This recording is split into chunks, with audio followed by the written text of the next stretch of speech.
അസ്സലാമു അലൈക്കും വറഹ്മത്തുള്ളാഹി വബറകാതുഹു. ഇസ്ലാമിക് സ്പീച്ച് ടിവിയുടെ എല്ലാ പ്രേക്ഷകർക്കും ഹൃദ്യമായ അഭിവാദനങ്ങൾ അർപ്പിക്കുകയാണ്. വിശുദ്ധിയുടെ വസന്തോത്സവമായിരിക്കുന്ന റമദാൻ മണ്ണിലേക്ക് കടന്നു വരാൻ പോവുകയാണ്. ഹർഷോന്മാദത്തിന്റെ 1000 നൈർമൂല്യ സൂനങ്ങൾ മനുഷ്യന്റെ ഹൃദയത്തിലേക്ക് പ്രസരണം ചെയ്തിട്ടാണ് റമദാൻ മണ്ണിലേക്ക് വരുന്നത്. യാ അയ്യുഹല്ലദീന ആമനൂ കുതിബ അലൈക്കുമുസ് സിയാം കമാ കുതിബ അലല്ലദീന മിൻ ഖബ്ലിക്കും ലഅല്ലക്കും തത്തഖൂൻ. അല്ലയോ വിശ്വാസി വൃന്ദമേ, നിങ്ങൾക്ക് മേൽ ഞാൻ വ്രതാനുഷ്ഠാനം നിർബന്ധമാക്കിയിരിക്കുന്നു. ഏതുപോലെ നിങ്ങളുടെ മുൻകാല സമുദായങ്ങൾക്ക് നോമ്പ് നിർബന്ധമാക്കപ്പെട്ടതുപോലെ. എന്തിനാണ് നിങ്ങൾക്ക് നോമ്പിനെ നിർബന്ധമാക്കി തന്നത്? ലഅല്ലക്കും തത്തഖൂൻ, നിങ്ങൾ ഭയഭക്തിയുള്ളവരാകാൻ വേണ്ടിയാണ്. അക്ഷരാർത്ഥത്തിൽ വ്രതാനുഷ്ഠാനവും മനുഷ്യന്റെ ആത്മാവും തമ്മിലുള്ള അഭേദ്യമായ ബന്ധമാണ് ഭയഭക്തി എന്ന് പറയുന്ന ഖുർആനിന്റെ പദപ്രയോഗത്തിലൂടെ നമുക്ക് വ്യക്തമായി തീരുന്നത്. അത് വ്രതാനുഷ്ഠാനത്തിലൂടെയാണ് ലഭ്യമാകുന്നത്. പുണ്യമീ വാസരം പൂക്കും മഹലിഗുണം, പുണ്യങ്ങളെല്ലാം തളിർത്ത സൗഗന്ധികം, പുലരിയിൽ തൊട്ടു പ്രദോഷം വരെ നല്ല പൂർണ്ണമാം നോമ്പിൻ സുഗന്ധങ്ങൾ എന്തിയെ.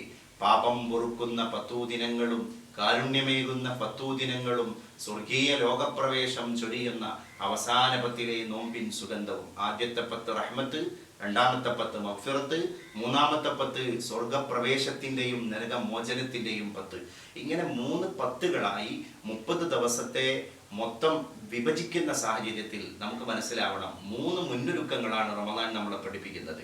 ആദ്യം first stage, 2 middle stage, 2 last stage. ഇതിലൊക്കെ ഓരോ മുന്നൊരുക്കങ്ങളാണ്. അതിലുള്ള ഒരു കോമ്പറ്റീഷനാണ് അക്ഷരാർത്ഥത്തിൽ റമദാൻ നമ്മളെ ബോധ്യപ്പെടുത്തിക്കൊണ്ടിരിക്കുന്നത്. അങ്ങനെ ആത്മീയമായും ശാരീരികമായും മാനസികമായും ചിന്താപരമായും എല്ലാം സർവസ്വം അള്ളാഹുവിലേക്ക് കേന്ദ്രീകരിക്കപ്പെടുന്ന അനുഭൂതിയുള്ള ഒരു ആരാധനയാണ് വ്രതാനുഷ്ഠാനം എന്ന് പറയുന്നത്. രാവ് പകലാക്കാനും പകലിനെ ഇരവുകളാക്കാനും വേണ്ടി മനുഷ്യൻ പ്രയത്നിച്ചു കൊണ്ടിരിക്കുന്ന ഒരു വസന്തം, ഒരു 30 ദിവസത്തെ ദിനരാത്രങ്ങൾ അതിനു വേണ്ടി ലോകത്തിന്റെ അഷ്ടദിക്കുകളിലുള്ള കോടി വരുന്ന മുസ്ലിം ജനർ സാമാന്യം ഒഴിഞ്ഞുവെക്കുകയാണ്. തങ്ങളുടെ ജോലിയിൽ നിന്നും മറ്റ് തിരക്കുകളിൽ നിന്നും എല്ലാം രാജിയായി റമദാൻ എന്ന് പറയുന്ന ഒരു ഒസ്പീഷ്യസ് ഒക്കേഷൻ, ഇതിനെ പരമാവധി ഉപയോഗപ്പെടുത്തുക എന്ന ലക്ഷ്യം ലോകാടിസ്ഥാനത്തിൽ മുസ്ലിങ്ങൾ മനസ്സിലാക്കിയിട്ടുള്ള ഒരു യാഥാർത്ഥ്യമാണ്.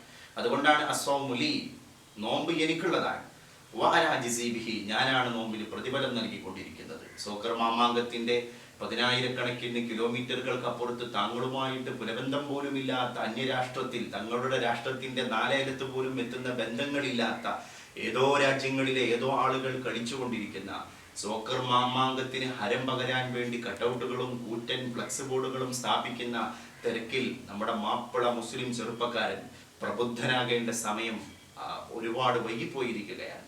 അതുകൊണ്ട് റമദാനിന്റെ ചൈതന്യമാണ് നമ്മൾ ഒരു ഫുട്ബോൾ പ്രമത്തതയിലൂടെ കളഞ്ഞു കുളിക്കുന്നത് എന്ന് നമ്മൾ മനസ്സിലാക്കേണ്ടത്. ഇതൊരു പരീക്ഷണമാണ്. ഇത്രയും കാലഘട്ടത്തിൽ മുസ്ലിം സമുദായം നേരിടാത്ത ഏറ്റവും വലിയ പരീക്ഷണമാണ് 2014 ആണ്ടിലെ റമദാനിലൂടെ ലോക മുസ്ലിം ജനസാമാന്യം നേരിടാൻ പോകുന്നത്. അത് ഈ 2014 ആണ്ടിന്റെ റമദാനിന്റെ ശേഷം മുസ്ലിം സമുദായം ഫേസ് ചെയ്യുന്ന ഭീമാകാര ജനകമായിരിക്കുന്ന അല്ലെങ്കിൽ ആപൽകരമായിരിക്കുന്ന എന്തൊരവസ്ഥാവിശേഷത്തിന്റെ സൂചനയാവാം. അതുകൊണ്ട് തന്നെ മുസ്ലിം യുവാക്കൾ ഇതിലൂടെ കരുതിയിരിക്കണം, റമദാനിനെ ചൈതന്യപൂർണ്ണമാക്കണം. അള്ളാഹു നമുക്ക് തൗഫീഖ് നൽകി അനുഗ്രഹിക്കുമാറാവട്ടെ. എല്ലാ പ്രേക്ഷകർക്കും ഹൃദ്യമായിരിക്കുന്ന ആശംസകൾ അർപ്പിക്കുകയാണ്. വആഖിറു ദഅ്വാനാ അൽഹംദുലില്ലാഹി റബ്ബിൽ ആലമീൻ. വസ്സലാമു അലൈക്കും വറഹ്മത്തുള്ളാഹി വബറകാതുഹു.